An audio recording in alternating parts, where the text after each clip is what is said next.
안녕하세요, 맨수드입니다. 기쁘다 추석 오셨네. 추석이 한 달도 안 남았습니다. 고향으로 내려가 따뜻한 가족의 정을 느끼면서 이렇게 많은 친척들과 덕담을 나누는 이런 따뜻한 추석이 돼야 할 이 시점에 코로나 2차 대유행으로 인한 사회적 거리두기 2.5단계가 추석에도 지속될 거라는 정부의 공고에 따라서 고향으로 가는 것을 포기하는 분들이 있다고 하네요. 이런 추석 대명절에 가족의 정을 느낄 수 없는 이 지금 시국이 좀 안타깝기도 합니다. 반면에 이런 코로나로 인해서 침체됐던 우리 유통업에서는 이번 추석으로 인해서 단기간의 실적이 깜짝 성수기가 되지 않을까 하는 기대심에 의해서 최근에 이제 유통주들이 살짝 들썩거리는 모습을 보였는데요. 그에 관한 기사들이 쏟아져 나왔는데 유통주의 대표적인 이마트도 52조 최고가를 눈앞에 보이고 있고요. 명절에 따라서 고가의 한우 선물 세트도 많이 팔리고 있고요. 단기적인 유통업에 호황이 될 소재가 될 수가 있다. 단기적으로 유통업에서 매출이 업될 수 있다고 하는 기사들이 나오고 있어요. 그래서 오늘 한번 이마트를 보도록 하겠습니다.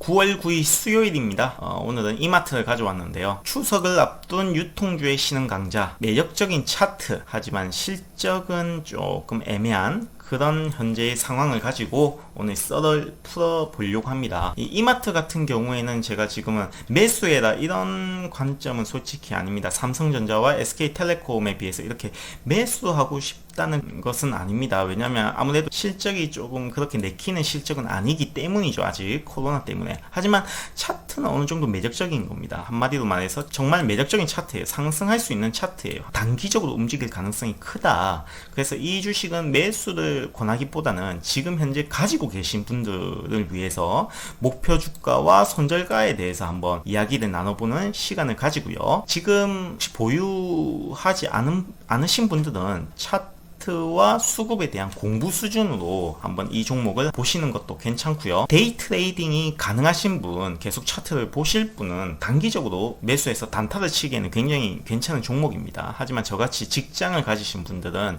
중장기 투자를 좋아하시는 분들은 한번 계속 쳐다보고 있는 정도? 그 정도로 하시는 것도 괜찮을 듯 싶습니다. 자, 그래서 유통업이 지난 3월 이후로 부진했던, 주가가 침체되었던 그 이유는 한마디로 코로나죠. 코로나로 인해서 비대면으로 인해서 오프라인 시장에 대형마트에 사람들이 잘 가지 않죠. 아무래도 비대면 추세가 계속 유지되고 있기 때문에. 그래서 코로나 때문에 유통업이 많이 힘들었어요. 실물 경제가 많이 좋지 않다 보니까 실물 경제를 민감하게 반영하는 이제 유통업, 주식으로 따지면 경기 민감주들이 아무래도 침체할 수밖에 없는 상황이었습니다. 그래서 이 코로나에서 벗어나야 확진자 수가 줄어들고 사회적 격리 단계가 완화되어야만 이 유통업의 밝은 빛을 볼 수가 있겠죠. 코로나 1차 위기 때 1월부터 한 3월 사이에 주가가 급락했고요. 코로나 확진자가 증가했었지만 어느 정도 줄어들었고요. 3월 코로나 위기 이후로 이제 카드 매출액을 보시면 3월 달에 확진자 수가 증가했죠. 확진자 수가 증가하면서 이때 카드 매출액의 변화를 보시면 매출액이 급감합니다. 한마디로 사람들이 밖에 나가서 소비를 하지 않고 백화점이나 대형마트를 가지 않게 되죠. 사회적 거리두기 때문에 말이죠. 그리고 코로나 확진자 수가 완화되고 4월달 기점으로 사회적 거리두기 강도가 점점 약해지고 정부가 5월 들어서 계속 이제 소비를 권장하는 이런 행보를 보이니까 카드 매출액은 쭉 증가합니다. 카드 매출액은 결국 실물 경제, 돈의 유통 흐름을 반영하는 것이고요. 거기에 제일 민감하게 반응할 수 있는 실물 경제를 대표하는 유통업이 당연히 상승할 수밖에 없었겠죠. 주식으로 따지면 경기 민감주에 해당되기 때문에 이때 우리 주식들이 급하게 바닥을 찍고 급상승하는 계기가 되었었죠. 하지만 어느 정도 K 방역해가지고 효과를 거두는 한 5, 6, 7월을 지났다가 8월 중순 갑자기 2차 코로나 유행이 서울을 기점으로 퍼지기 시작하죠. 9월 때까지 갑자기 카드 매출액이 쑥 떨어집니다. 아직 전저점까지 떨어지진 않았어요. 하지만 신천지 확진자가 발생하는 시발점이 되는 그 시점으로까지, 그 이하로까지 이제 지금 매출액이 떨어지고 있습니다. 아무래도 실물 경제에 큰 타격이 불가피해 보입니다. 그에 따른 유통업은 당연한 거고요. 다시 한 번 더 사람들이 마트나 이런 백화점 가지 않게 되겠죠. 그래서 매출액도 급 떨어지고, 뭐 신용카드 회사는 당연히 매출이 더 떨어지겠죠. 자, 그래서 최근에 2차 코로나 대유행 예상으로 인해서 사회적 거리두기가 다시 2.5단계까지 격상되었죠. 기사들 보시면 코로나 재확산으로 경기가 다시 위축될 것이라는 전망은 일제히 기사들은 타진했습니다. 부진 완화 평가가 이제 꼽히는 시점에 갑자기 그 2차 코로나 유행으로 인해서 한 달 만에 한국개발연구원에서는 경제 비관론을 펼치기 시작했죠. 주식 시장에도 어느 정도 영향을 끼치는 모습을 보이기도 했습니다. 장마랑 태풍이 끝나니까 또다시 코로나가 퍼졌어요. 근데 1차를 한번 경험했던 주식을 거래를 하는 우리로서는 1차 때 바닥을 짚고 V자 반등에 성공을 했으니까 1차 때보다 더 심하겠나라는 심리가 어느 정도 면역이 되어 있어요. 예방주사를 한번 맞은 거죠. 시장에서 는 다시 돌아온 이 비대면 시대에 살아남을 유통주가 있을까라는 궁금증이 또 생기게 돼요. 한마디로 시장에서는 유통주가 아이고 예전만큼 더 떨어지겠나 하는 약간 바닥론에 근접한 이런 기사들이 쏟아지고 있죠. 최근에 이제 유통주 중에서도 이마트에 관한 기사들이 좀 많이 나오고 있어요. 7년 만에 본격 증이 사이클이 진입했다는 이런 과감한 기사도 나오고 있죠. 1차 코로나 발병으로 인해서 사회적 거리두기가 강화됐던 그 3, 4월 달 기점으로 이마트와 롯데쇼핑, 현대백화점들이 바닥을 찍고 순환매 장세에 다시 주가를 반등했지만 다시 한 번 더 사회적 거리두기가 강화됐기 때문에 주가 조정이 불가피해 보인다. 시장은 전망하고 있고요. 하지만 그 중에서 계속 이마트를 계속 주목하고 있어요. 이마트는 이 SSG.com을 바탕으로 성장을 할 것이다. 경쟁사 점포 폐점으로 점유율이 상승할 것이다 라고 기대를 펼치고 있는데요. 많은 애널리스트들이 말이죠. 이 경쟁사라면 우리 유통업의 최강 3대 회사가 있죠. 1등이 롯데죠. 롯데. 대한민국 유통의 대표 대장주죠. 롯데마트, 뭐 롯데 계열사, 뭐 면세점도 마찬가지고요. 롯데 계열사가 있고, 두 번째가 이마트가 될 것이고요. 세 번째가 대형마트 수준으로 보시면 이마트, 그 다음에 홈플러스가 되겠죠. 롯데마트, 이마트, 그리고 홈플러스. 그 중에서도 롯데마트와 홈플러스는 점포를 계속 줄이고 있어요. 아무래도 사람들이 마트에 가지 않기 때문에 매출이 급감할 수밖에 없죠. 사회적 거리두기 때문에. 그래서 점포를 계속 폐점하는 식으로 경영 악화를 이제 극복하고 있는 거죠. 그런데 이마트는 폐점 수를 그렇게 늘리지 않고 점유율을 뺏어오고 있는 전략을 취하고 있다고 해서 매수들의 궁금증을 자아내기 시작했습니다. 보통 이제 마트가 거의 롯데마트와 홈플러스 이마트의 상권을 보시면 겹치는 상권이 많습니다. 거리가 떨어져 있어도 주차 시설이 잘 되어 있기 때문에 대부분의 집들이 차를 들고 주차를 해서 물건을 실어서 자기 집으로 나르죠. 그렇게 보시면 상권이 굉장히 넓어요. 이런 대형마트 같은 경우에는 당연히 상권이 겹칠 수밖에 없다는 거죠. 그런데 이렇게 점포를 롯데마트 같은 경우에는 한 7, 8개의 점포, 홈플러스는 6개 정도의 점포를 지금 매각 폐점 절차를 받고 있는데 서로 다 겹치는 상권이에요. 반면에 이마트는 폐점을 하지 않고 계속 점포를 유지하면서 어떻게 보면 만약 이 코로나 팬데믹 상황이 극복되었을 때 사람들이 다시 바깥으로의 활동을 다시 시작하고 마트로 많은 물건을 사갈 때 또 많은 판매 사업주자들이 점포에 입점했을 때 그 이익을 다시 가져갈 때 그때 이마트의 모습은 어떨까? 결국 지금은 어쩔 수 없이 치킨 게임 양상으로 가고 있어요. 이 오프라인 시장이 말이죠. 이 마트는 폐점을 하지 않고 이 폐점에 따른 추후 미래를 생각해서 이 점유율을 뺏어올 준비를 하고 있는 거죠. 이 겹치는 상권의 점유율을 뺏어올 준비를 하고 있는 겁니다. 만약 코로나가 극복되고 사람들이 다시 대형마트로 나갔을 때 당연히 치킨 게임에 살아남은 이마트로 많이 가겠죠. 그렇게 되면 반사 이익을 얻을 수가 있다. 언택트가 아닌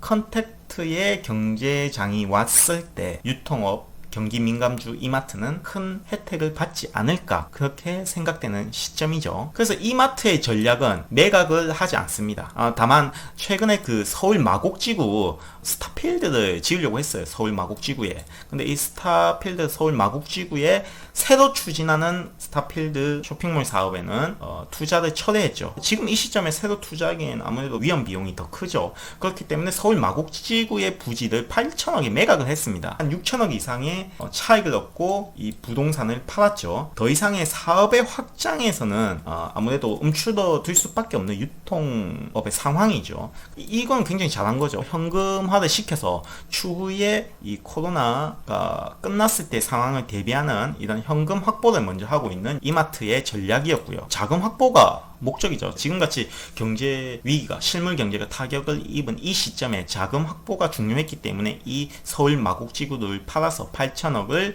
취득했죠. 그래서 이마트의 전략은 신규 사업은 추진하지 않고 현금을 확보해서 최대한 이 위기가 벗어나기만을 기다리자 라는 전략이고요. 그 전략 속에서도 온라인 시장으로 눈을 돌렸습니다. 이마트는 유통업 3사 중에서도 제일 발빠르게 움직였습니다.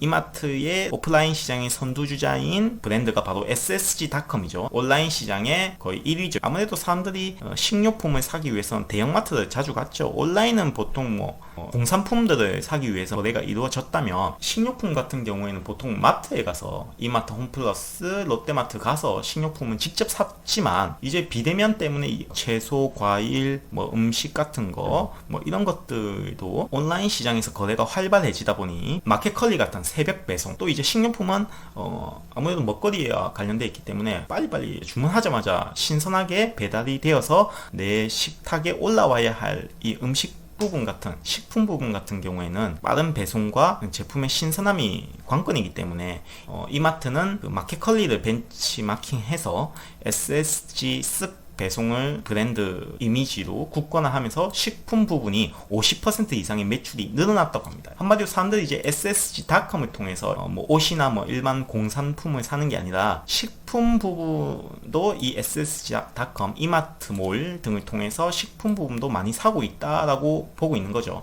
그래서 이 이마트는 이 발빠르게 코로나가 터지자마자 이 SSG닷컴, 이마트몰을 바탕으로 식품 부분의 판매를 계속 더 늘렸다. 그래서 방금 전에도 말씀드렸다시피 롯데마트, 홈플러스 이런 점포들이 폐점을 하면서 이마트는 오프라인 시장에서는 점유율로 따지자면 실적은 개차반입니다만 점유율로 따졌을 때는 오히려 반사 이익을 누리고 있죠. 자연스럽게 상권을 그대로 넘겨봤기 때문에 점유율은 높아지는 반사이익. 치킨 게임을 오프라인 시장에서는 이마트는 살아남기 위해서 치열하게 버티고 있다라고 보실 수 있죠. 그래서 이 이마트의 전략 중에 하나는 또 아마존을 벤치마킹합니다. 아마존이 이제 코로나 때문에 보유한 백화점 매장을 매각하지 않고 택배 기지화를 했다고 해요. 아예 이 물류 창고로 바꿔버린 거죠. 백화점을 매각하지 않고 오히려 택배 기지화를 했다는 게 사회적 비대면, 사회적 거리두기 때문에 미국에서도 온라인 시장이 갑자기 급성장하기 시작하면서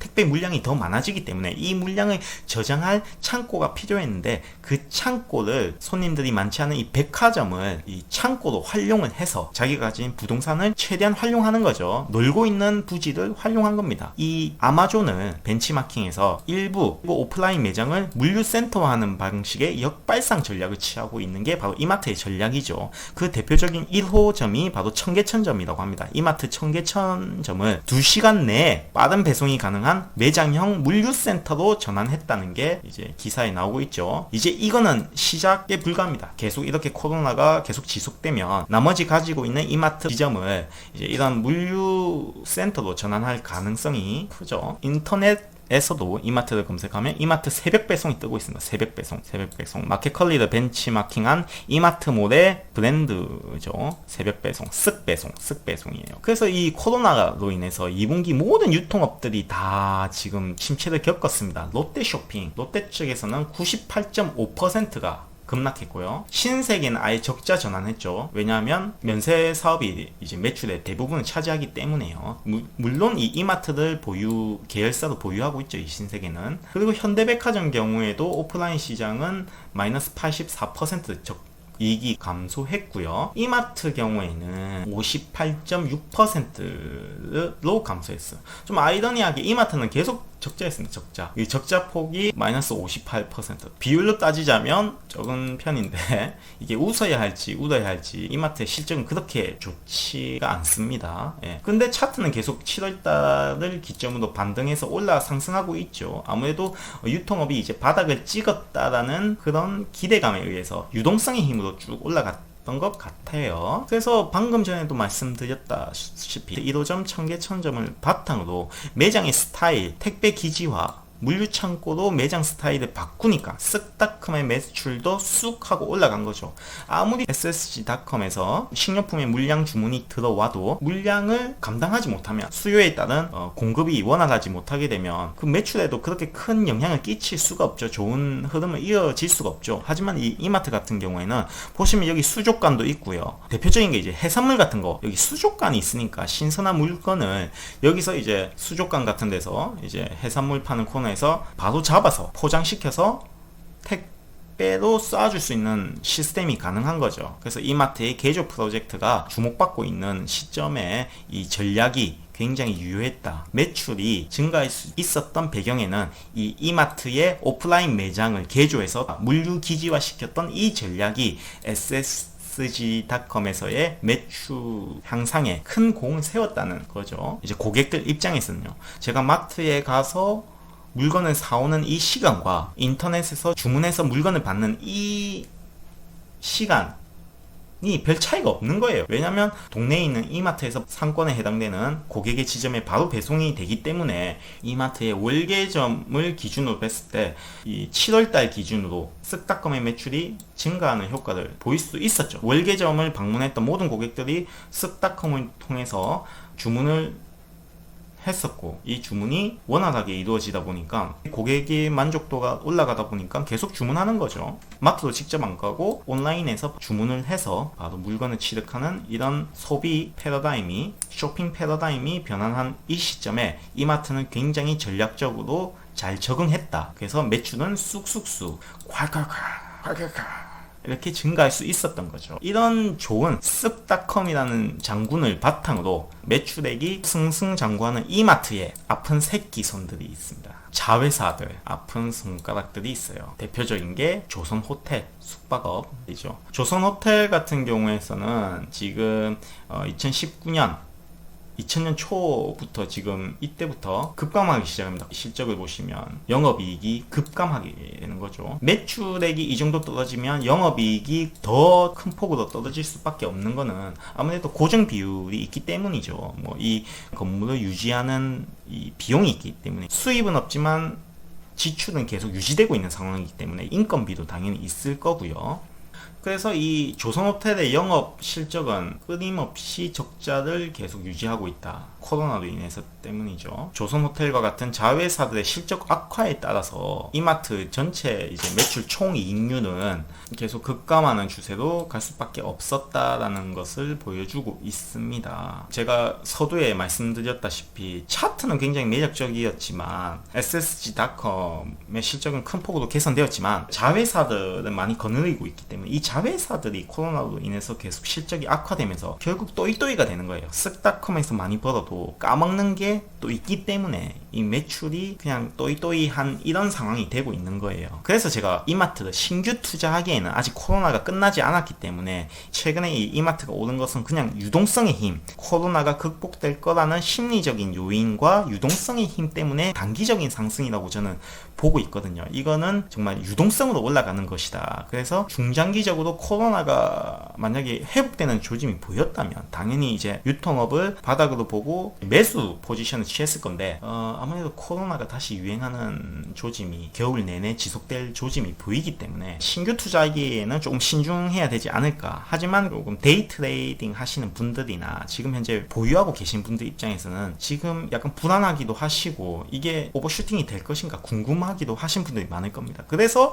보유하지 않으신 분들에게는 추 매수를 준비하기 위한 이 종목을 공부하는 입장에서 또 보유하고 계신 분들 입장에서는 어느 정도 팔고 나올 비중을 조절할 그 가격대를 제 입장에서 한번 썰을 풀고자 합니다. 그래서 오늘 이마트 준비했고요. 먼저 일단 매매 전략을 보시기 전에 재무제표를 한번 보겠습니다. 이마트는 배당 수익률도 줍니다. 현재 가격 대비 배당 수익률은 지금 사시면 1.5%의 배당을 줍니다. 1.5%의 어느 정도의 시장에 부합하는 은행과 비슷한 금리를 주고 있죠. 1.5%의 배당 수익률을 가지고 있고요. 자, 유동 자산을 보시면 자본이 억 단위거든요. 자본이 10조를 가지고 있고요. 부채가 11조예요. 약 1조 정도의 부채와 자본의 차이가 있죠. 조조거리는 거 이제 1조가 별로 아닌 것 같아 보이지만 그래도 어느 정도 자본 대비 부채가 좀 더 많다는 점에서는 어느 정도 경계를 해야 될 겁니다. 그리고 유동 자산을 보시면 3조, 유동 자산이 약 3조 4천억 정도 되는데 유동 부채가 5조 5천억이 있습니다. 유동 자산 대비 2조 1천억 정도의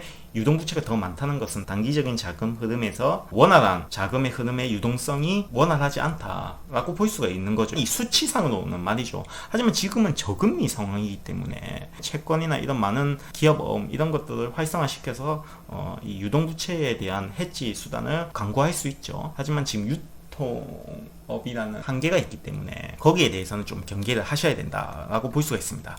주주 현황을 보시면 이명희 씨를 필두로 한 오너 일가가 약 28% 거의 30%죠. 거의 3분의 1을 지분을 가지고 있기 때문에 지분 현황에서 봤을 때는 굉장히 안정적인 탄탄한 경영 체제를 가지고 있다라고 볼 수 있죠. 장기적인 시점에 국민연금도 12% 정도의 지분을 가지고 있고요. 굉장히 안전한 경영 체계를 가지고 있다라고 볼 수가 있죠.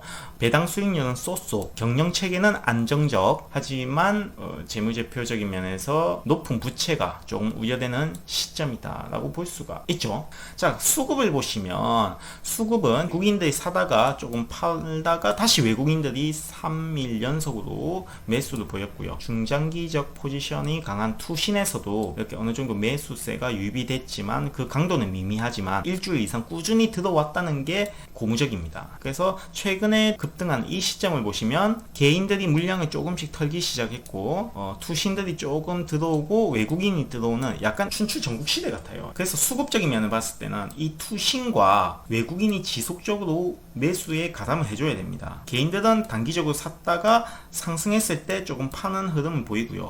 이 물량을 외국인들과 투신들이 계속 사주는지 계속 여부를 봐야 돼요. 개인이 파는 물량을 외국인과 투신이 계속 사줄지 계속 보셔야 됩니다. 그래서 이 수급적인 면에서도 약간 이 좋다고 해야 되나 안 좋다고 해야 되나 약간 소소한 흐름을 보이고 있습니다. 차트를 보겠습니다. 월봉상 차트를 보시면 지금 제가 상단과 하단을 잡았는데요. 월봉상 봤을 때 이미 올해 초에 이 종목은 바닥은 찍었습니다. 바닥은 찍었어요. 스토캐스팅, CCR, RSI 지수가 모두 바닥을 찍었습니다. 모든 심리적 지표와 매매 강도 심리적 지표를 봤을 때 바닥입니다. 일단은. 그래서 어떻게 이런 바닥을 계속 형성했다 보니까 이제 오를 일만 남지 않았나는 시점에서 유동성의 힘으로 올라오고 있는 것이거든요. 실적은 별로 좋지는 않지만 그래서 지금 고개를 살짝 들고 있죠. 고개를 살짝 들고 있는데 이 시점에 어느 정도 고개를 들었다 하더라도 어느 정도 조정을 보이면서 다시 상승하는 추세가 좀 정상적인 이제 기저효과에 기인한 흐름이기 때문에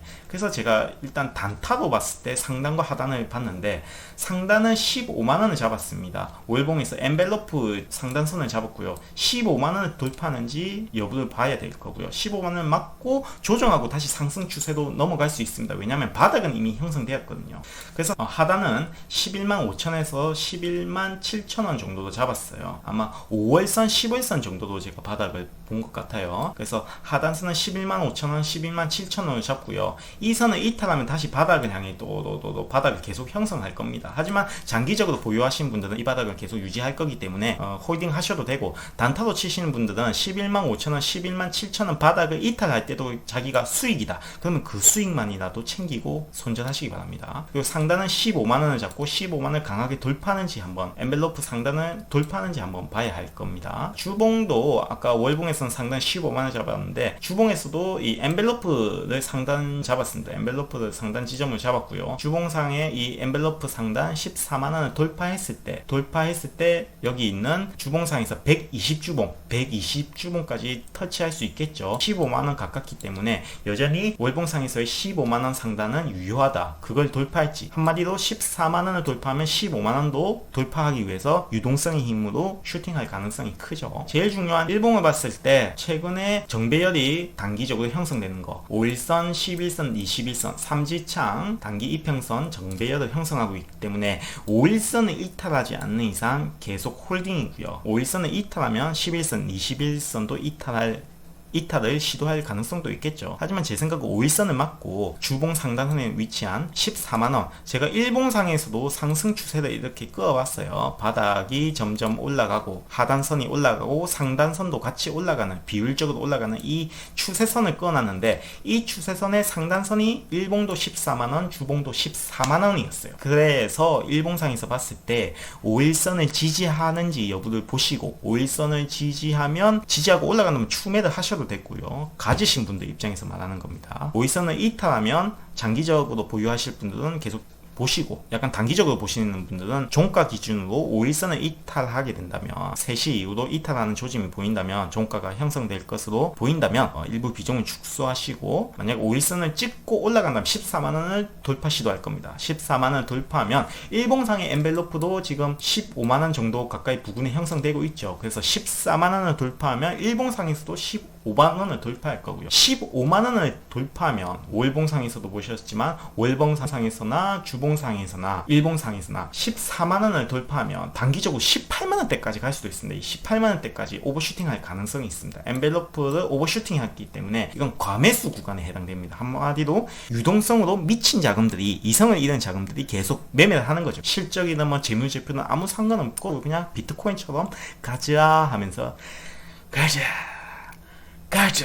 하면서 올라가는 거예요. 그렇기 때문에 그 유동성의 힘도 무시할 수 없는 거군요. 단기적으로는. 주식은 합법적인 도박이기 때문이죠. 주식도 도박이에요. 18만원까지 15만원을 돌파하면 18만원까지 오버슈팅할 가능성도 있습니다. 그때 15만원 돌파했을 때 약간 도박을 좋아하시는 분들은 매수를 하실 수도 있겠지만, 저는 그런 스타일은 아니기 때문에 매수를 추천하지는 않고요. 지금 제가 이 방송을 하는 이유는 이마트를 보유하고 계신 분들을 위해서 방송을 하는 거기 때문에, 보유하지 않으신 분들은 그냥 공부 차원에서도 차트를 보는 눈을 기르는 겁니다. 엔벨로프 상단을 돌파하고 이렇게 유동성의 힘으로 올라가는 그런 시점에는 이렇게 올라가는구나, 한번 강 건너 불 구경하듯이 계속 보시면 되고, 제 영상을 계속 구독해서 보신 분들은 우리는 SK텔레콤과 삼성전자를 보유하죠, 이 종목에만 집중하시면 되고, 이거는 약간 조금 그냥 공부하는 차원에서 보시기 바랍니다. 그래서 단기적으로는 조금 오를 가능성에 베팅을 걸고 싶네요. 보유하신 분들은 14만원, 15만원 돌파하는지 보고, 돌파를 한다면 18만원대까지 돌파할 수 있어요. 그거를 차트상에서 보시고, 만약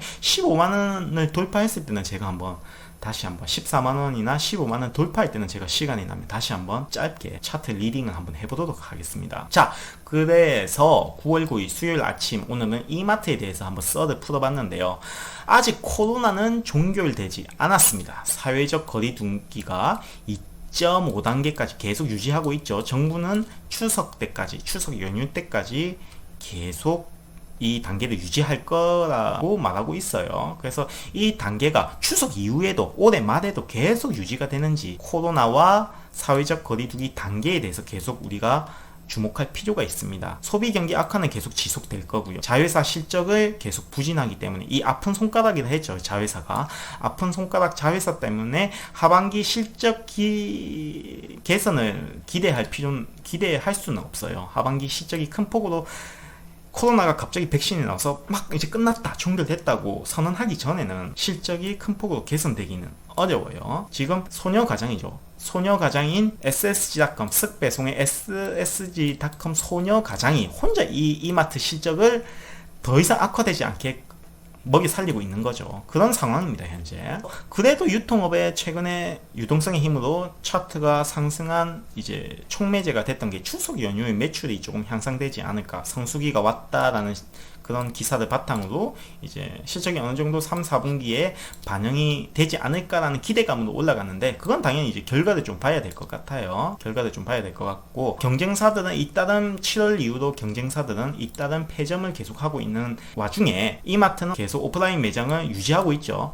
그에 따른 이제 시장에서의 점유율이 확대가 될 수 있기 때문에 그에 따른 수익도 어느 정도 기대할 수 있다라고 애널리스트들은 분석을 하고 있고요. 그래서 향후에도 이마트의 오프라인 매장을 통한 체질 개선을 계속 이어나갈지, 그렇게 이어나가서 고정비 부담을 줄일 수 있는지 계속 주목해줘야 됩니다. 점포 내의 비효율 면적을 온라인 주문을 처리하는 PP 물류 창고 센터로 활용함으로써 체질 개선을 계속하고 있죠. 그래서 고정비 부담을 어떻게 줄여나가는지 기출을 주목할 필요가 있습니다. 그리고 이런 매장 활용도를 계속 향상하고 효율적인 매장 운영을 할 시에는 이마트가 보유한 오프라인 매장의 규모가 얼마나 많습니까? 전국적으로. 그 각 지점을 쿠팡처럼 물류 창고로 했을 때에는, 활용했을 때는 이 온라인 배송의 캐파가 자연스럽게 증가하게 되는 거죠. 쿠팡 못지않은 배송 물류기지 PP센터를 보유하게 되는 거기 때문에 캐파가 증가하게 되고 배송 효율성이 향상되기 때문에 업계 점유율, 오프라인 시장의 업계 점유율이 상승할 걸로 기대할 수가 있습니다. 그래서 월봉으로 봤을 때는 제가 말씀드렸다시피 4만원, 15만원 돌파 여부를 확인하시고요. 일본 같은 경우에는 5일선을 지지 않는 이상 홀딩을 계속 해주시고, 수급적인 면에서는 외국인과 투신의 지속적인 매수가 유효한지 계속 확인해 주셔야 됩니다. 그리고 유동성의 힘으로 5일선을 지지하고 14만원, 15만원까지 돌파할 시에는 18만원도 한번 기대해 볼 겁니다. 계속 맨수르 TV 방송 구독과 좋아요를 꾹 눌러주시고 알람 설정까지 해주시면 제가 14만원, 14만원 돌파할 때 짧게라도 차트를 리딩해드리고 이마트에 대해서 다시 한번 설명드릴 겁니다.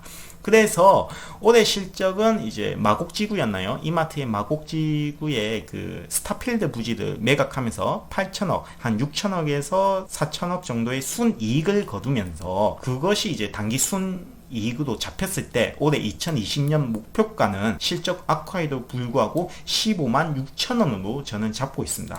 그래서 이 15만 6천원이 2020년 컨센서스 실적 예상치에 부합하는 목표가가 15만 6천원이고요. PER 비율은, 목표 PER 비율은 전년 5년간의 PER의 평균치를 구해서 PER 계산을 해서 약 17점 몇 정도의 PER로 계산해서 올해 컨센서스 예상 단기 순이익을 바탕으로 계산한 올해의 2020년 목표가는 15만 6천원입니다. 15만 6천원은 거품입니다. 하지만 우리에겐 유동성의 힘이기 때문에 14만원, 15만원 돌파할 시, 15만 6천원까지 돌파할 시에는 18만원도 노려볼 수 있다고 할 수 있습니다. 그래서 이마트 같은 경우에는 단기적으로 추석 연휴 전까지 단기적으로 9월달 시장을 보시는 게 좋을 듯 싶습니다. 감사합니다.